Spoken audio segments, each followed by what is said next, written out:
Hey, this is Jesse Perdue live here in InfoComm 2026 with Perdue Acoustics. We're a manufacturer of acoustic panels out of Amarillo, Texas and Tennessee.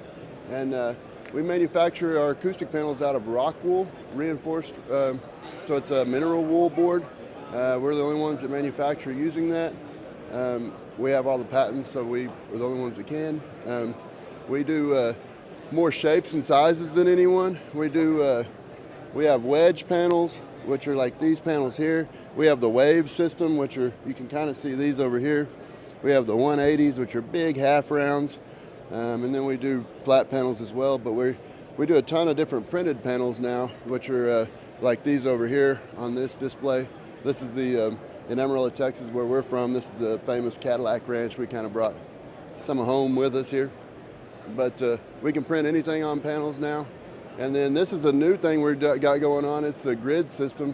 These have brackets that mount in the back of the panel, so it can hang in a regular grid system. And then these have brackets that you can use any panel and drop them down, and you get more absorption this way.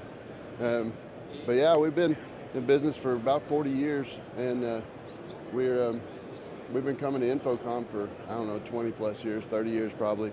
But we're based right here in America, and we're happy to help you in any way we possibly can.